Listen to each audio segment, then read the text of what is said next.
En clave geopolítica arrancábamos la semana con la mirada puesta en Rusia y Ucrania, específicamente en una conversación telefónica entre Donald Trump y Vladimir Putin.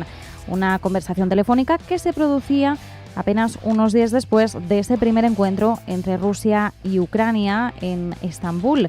Unas delegaciones de segundo nivel, no del alto nivel esperado a priori, que sí que tenían al menos un valor simbólico de cara a un avance en las negociaciones de paz.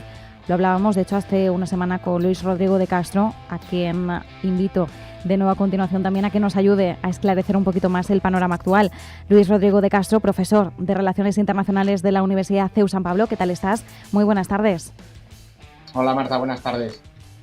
Bueno, Luis, como decimos, empezábamos la semana con la mirada puesta en Trump y Putin. Donald Trump, por cierto, después de esa conversación telefónica se mostró quizás excesivamente optimista, diciendo que Ucrania y Rusia iban a comenzar de inmediato esas negociaciones de paz. Lo último que hemos conocido por parte del ministro de Asuntos Exteriores ruso, Sergei Lavrov, es que Rusia pretende enviar un borrador del acuerdo a Ucrania una vez se complete el intercambio de prisioneros de 1000 por 1000, que era el único avance que teníamos en claro la semana pasada tras esa cumbre en Estambul. Bueno, hoy sí que ha habido un avance en ese sentido, 270 soldados, 120 civiles cada parte, un primer avance. Todavía nos queda un poquito para ese 1000 por 1000, pero ¿qué podemos esperar de este borrador mencionado por Lavrov? Pues de momento yo, entiendo que desde la parte rusa se quiera, y también desde la ucraniana, quizá desde la ucraniana urge un poco más todo porque son los que están sufriendo los estragos de los ataques rusos, pero entiendo que, bueno, pues la estrategia del Kremlin es ir paso por paso, ver que este plan se completa. También eso demuestra la buena voluntad por ambas partes, tanto por una como por otra, de, bueno, una muestra primera de confianza, y a partir de ahí habrá que ver lo que Lavrov propone. Lavrov sabe perfectamente, porque lleva pues en torno a unos 20 años siendo ministro de Exteriores de la Federación Rusa, además él es diplomático, con lo cual también tiene una amplia formación en este sentido, sabe muy bien cuáles son las líneas rojas de Ucrania, qué cuestiones Ucrania puede discutir y cuáles no puede ni siquiera pasarse por la cabeza que puedan llegar ni siquiera a contemplarlas. Hemos hablado algunas veces de, bueno, un estatus de federalización del este de Ucrania, por ejemplo, en la región del Donbass, establecimiento de amplios niveles de autonomía, casi como un estado federal, o siguiendo, pues, por ejemplo, algún modelo de los que tenemos en Europa, en Alemania, en Suiza, que tienen amplia autonomía las regiones para las cuestiones que sobre todo más les afectan. Y yo creo que por ahí podría haber una vía de acuerdo, pero insisto, Lavrov sabe muy bien que si en ese plan insiste en introducir las líneas rojas ucranianas, pues una cesión completa e irresoluble de todo lo que es el Donbass, pues evidentemente eso como punto de partida, es verdad que cuando uno negocia plantea las posiciones minoritarias, pero ya de entrada eso abocaría casi al fracaso a ese plan o a esa propuesta rusa para la contraparte ucraniana. Es como si Ucrania pues también ofreciera una imagen de querer quedarse, pues, por ejemplo, con una parte del territorio ruso, o pidiera la dimisión de Putin para empezar a negociar. Bueno, ese tipo de cuestiones. Tampoco creo que Lavrov pues sea tan ingenuo como para incluir en ese documento la convocatoria de elecciones en Ucrania, porque hay que recordar que la legislación ucraniana prohíbe que se celebren elecciones cuando hay un estado de emergencia como el actual declarado, y por tanto, insisto, Lavrov es un hombre inteligente, muy bien formado y que sabe perfectamente qué cosas pueden aceptarse y cuáles se pueden empezar a plantear en el caso ucraniano, y habrá que ver si esto es una pantomima, un brindis al sol, o si realmente hay una voluntad seria. Yo creo que si hay una voluntad seria, pues quedará ya en cuanto sepamos el contenido de ese documento. Efectivamente, ahora estamos en una fase muy temprana. Apenas conocemos la existencia de este borrador y cuál sería la condición para entregárselo a Ucrania, que es finalizar con lo acordado, con ese intercambio de prisioneros 1000 por 1000. Veremos cuáles son los detalles o veremos también si de alguna forma hay algún tipo de filtración que nos pueda dar algunas pistas. Efectivamente, ahí lo más importante va a ser ver si hay algunas líneas rojas importantes que puedan ya suponer un conflicto y un obstáculo inicial. Queremos pensar que hay buena voluntad por ambas partes, Luis, porque llevamos más de 3 años de guerra y queremos todos que termine, evidentemente, es la lógica, ¿no? Sin embargo, más allá de las conversaciones diplomáticas, sabemos que por la parte humanitaria pues sigue muriendo gente. Trump, de hecho, creo que es el que más lo señala cuando dice está muriendo gente y quiero que esto termine, ¿no? Pero bueno, más allá de eso, no sé si deberíamos calificar de excesivo optimismo el comportamiento de Trump cuando dice que ambas partes van a ponerse de inmediato a negociar. Friedrich Merz, el canciller alemán, quizás ha sido uno de los más realistas, diciendo que estas conversaciones todavía pueden llevar semanas e incluso meses, que la paz no está tan cerca como cabría esperar.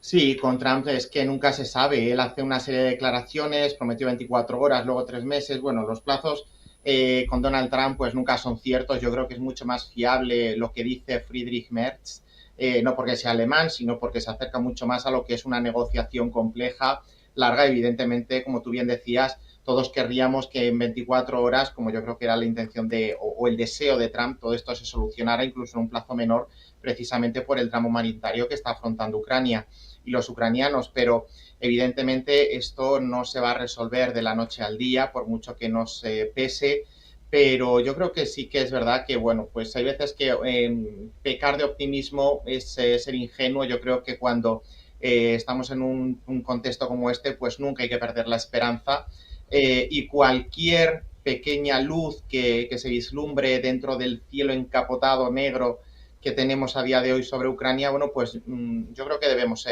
confiar, ¿no? Y cualquier mediación, pues se hablaba del Papa León XIV, que las conversaciones podrían llevarse a cabo en el Vaticano, Donald Trump, bueno, cada uno tiene sus oportunidades y lo importante es sobre todo eso, que haya una voluntad por ambas partes de poner fin al conflicto y sobre todo eso, es que esto va a requerir tiempo, no se va a encontrar una solución duradera si el plazo es menor del que el canciller alemán está diciendo, ¿no? Ya digo, ojalá fuera inferior, pero hay cuestiones muy enquistadas y posiciones muy enconadas que hay que deshacer y una madeja tan enrevesada pues no se deshace sin romper el hilo de la noche a la mañana, desafortunadamente.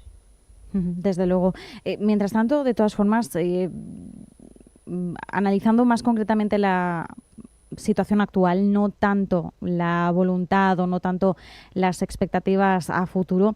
En el momento actual, por citar otra vez a Lavrov, que además ha lanzado algunas declaraciones en estas últimas horas, ha insistido también en que los ataques de Ucrania están obstaculizando las negociaciones de paz. Rusia señalando, por tanto, las últimas actuaciones en el frente por parte de Ucrania. Bueno, sabemos que ni en un bando ni en otro están cesando. Sin embargo, mucho se ha estado hablando ya no tanto de esa negociación última de acuerdo de paz, sino de un alto el fuego. Estamos más cerca de un alto el fuego, teniendo en cuenta que esa sería como un poco la primera condición o el primer paso de cara a avanzar hacia unas negociaciones. Rusia se ha mostrado algo recelosa respecto al alto el fuego porque descartaba, de hecho, esta semana ese plan de, bueno, primero un alto el fuego y luego ya veremos. Decían, no, si hay un alto el fuego, queremos saber bajo qué condiciones, en qué circunstancias y claro, la parte opuesta, la parte ucraniana y sus aliados sobre todo europeos, lo que quieren es alto el fuego cuanto antes, vamos a paralizar esta situación y vamos a hablar, pero vamos a paralizar lo que está ocurriendo, ¿no? en el frente de batalla. Entre estas dos posturas, ¿dónde estaría el punto intermedio o el punto de encuentro? Pues, hombre, yo creo que lo que a todos nos dicta la razón, o por lo menos es lo que a mí me parece que sería lo más razonable, es paremos las hostilidades, llamémoslo como queramos, cese de las hostilidades, alto el fuego, llamémoslo como lo queramos llamar, pero evitemos que siga muriendo más gente. Eso yo creo que es lo razonable o por lo menos es lo humanitario, ¿no? Y luego ya negociaremos todo el tiempo que tengamos que negociar, hablaremos de todo lo que tengamos que hablar y nos reuniremos donde y cuantas veces sea necesario, pero yo creo que eso es lo que todo el mundo creo que podría plantear, ¿no?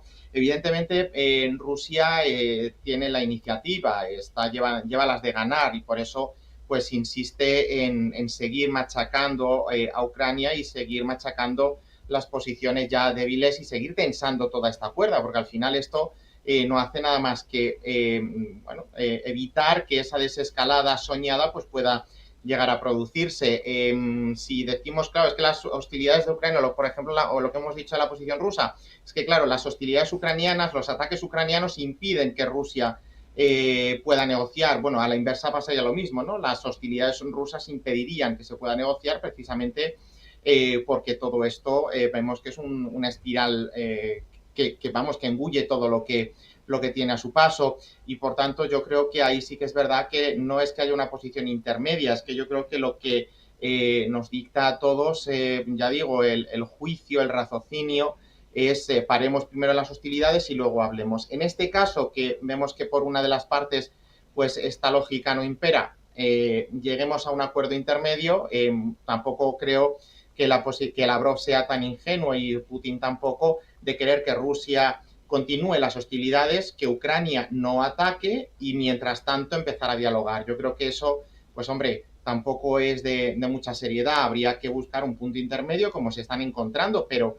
es que no sé, la verdad es que no se me ocurre ningún escenario intermedio porque ya digo que lo que a mí me dicta ese sentido común es, primero, cesamos los dos, eso sí que es lo que creo que también es lo apropiado, un cese mutuo de los ataques, de las hostilidades, de la violencia, y luego ya hablaremos sin ponernos plazos. Claro, primero se alto el fuego y luego ya empezar a hablar, pero sabiendo que al menos en el terreno, en el frente, la cosa está calmada, para ya atajarlo más bien por vías diplomáticas y al menos mirar o velar por la parte humanitaria.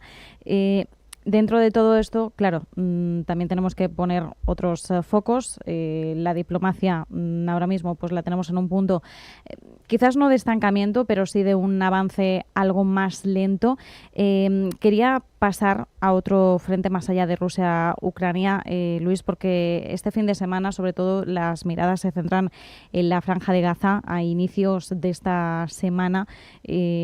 Por la parte humanitaria y por eso lo quería enlazar, se abogaba por actuar con urgencia debido a las alertas de hambruna extrema que está viviendo la población. Se han dado cifras de cuánta gente, sobre todo niños, podrían morir este fin de semana si no llegaba la ayuda suficiente. La ONU ha denunciado el bloqueo de camiones. Sin embargo, Israel ha permitido que llegara esa ayuda. Hay dudas sobre si está llegando de forma homogénea en un momento de alto nerviosismo entre la población que está experimentando esta situación, no solo de desgaste por el conflicto en sí, sino efectivamente desgaste físico, hambre que puede terminar en muerte, en enfermedades. Guterres ha dicho que Gaza está atravesando en estos momentos la parte más cruel del conflicto dentro de la estrategia de Israel en estos momentos, la de carros de Gedeón para controlar totalmente la Franja de Gaza. Estas próximas horas entendemos que también van a ser cruciales de cara a ver cómo se produce ese avance, qué podemos esperar en las próximas 24, 48, 72 horas en la Franja de Gaza. Pues yo creo que la línea es la misma que de lo que hemos estado hablando en Ucrania. Creo que lo primero es, ante todo, la población civil.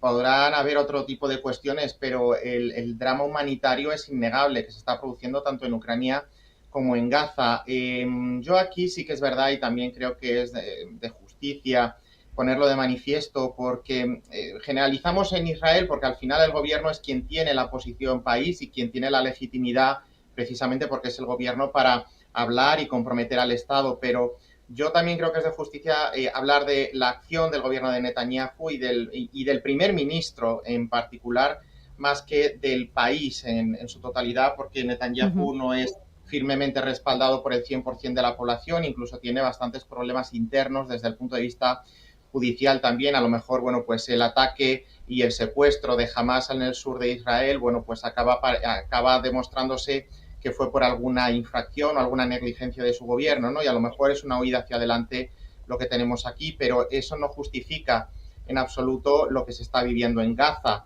Tenemos la situación en esa pequeña fracción de tierra de 2 millones de personas, que ya no es solo el desastre material, son las consecuencias humanas y no solo las pérdidas, sino también esa semilla del odio, porque esto alimenta esa espiral del odio que va a marcar esa parte del mundo para no solo la siguiente generación, sino para bastante más. Pero también hay que recordar que los estados vecinos, no solo Israel, hablo también, por ejemplo, de Egipto, Jordania, pudiendo, es verdad que hay que saber gestionarlo, pero pudiendo tener un papel más activo, ¿no? A la hora de recibir población, de mostrar un poco más de acogida, pues muchas veces actúan con cierta distancia, ¿no? Precisamente por el miedo al desequilibrio que pudiera causarles en estos dos países. Hay que recordar que hace 10 años Egipto estaba gobernado por Morsi, de los hermanos musulmanes.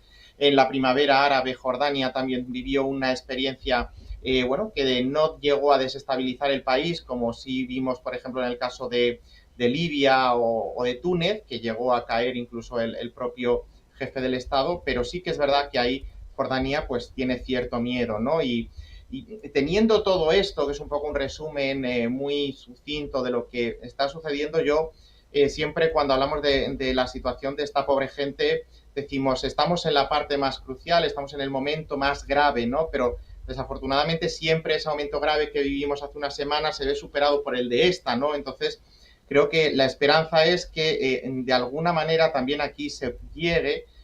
Aquí es verdad, no hay esa contrapartida, jamás es el enemigo, pero no la población gazatí. Yo creo que aquí pues Israel puede argumentar la intención de querer acabar con Hamas, eso podríamos incluso llegar a entenderlo, pero lo que no nos cabe en la cabeza es que los camiones de ayuda humanitaria estén varados y, bueno, entra ayuda humanitaria, sí, pero ¿es suficiente para 2 millones de personas? Pues a lo mejor no, ¿no?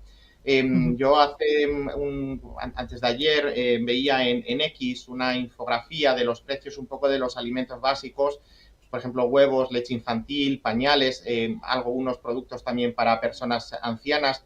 El coste de lo que nosotros podemos pagar si saliéramos ahora mismo al supermercado y compráramos eso, en algunas ocasiones, pues el precio incluso se multiplicaba por 50, ¿no? En lo que nos costaría comprar en Gaza, una población ya empobrecida.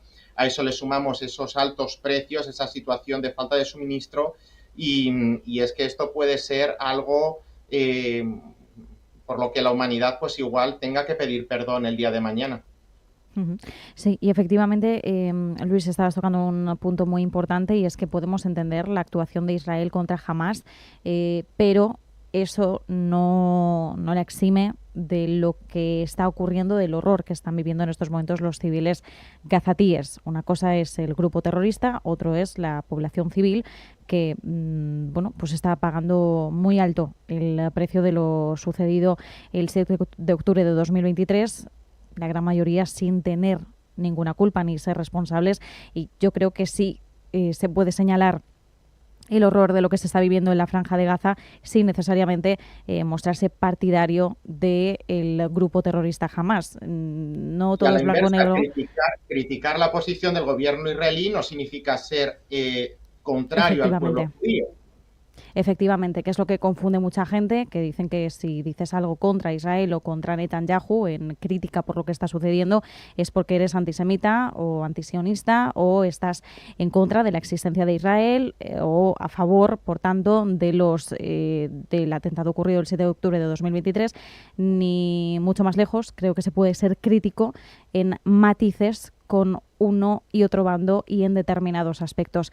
Que esta es una postura importante que creo que debemos remarcar, sobre todo cuando hacemos este tipo de análisis. Intentamos siempre también ponernos desde el punto más solidario hacia quienes están sufriendo injustamente, y el resto pues todo es criticable y todo es analizable siempre desde el respeto. Una última cuestión, Luis, ya cambiando de tercio, me ha llamado mucho la atención hoy unas declaraciones de J.D. Vance que creo que también de alguna forma pueden resumir resumir un poco el momento que estamos viviendo respecto a Estados Unidos y también respecto a los cambios en el orden mundial, ¿no? Ahora que estamos viendo también cómo esto se va fracturando y se va recomponiendo. J.D. Vance ha dicho que el dominio indiscutible de Estados Unidos ha terminado.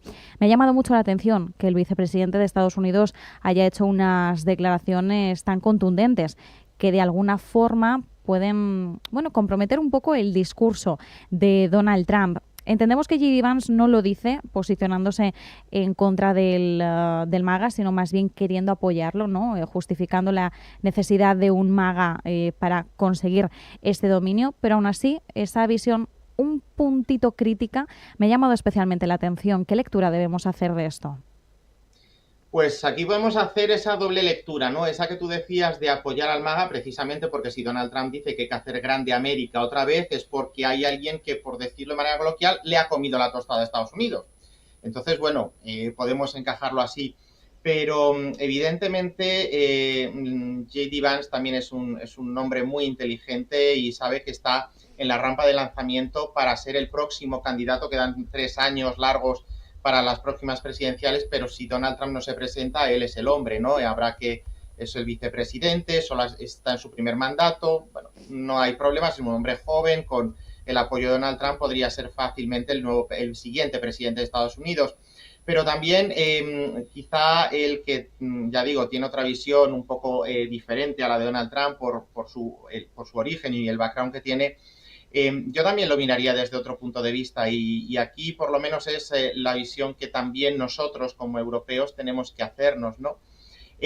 Donald Trump en lo económico parece entender que Estados Unidos es el único actor, ¿no? El que es capaz de imponer las condiciones y los demás tenemos que aceptarlas. Hemos visto que no es así, que Estados Unidos ya no tiene esa preponderancia en el plano comercial porque hay otros actores en un mundo cada vez más multipolar.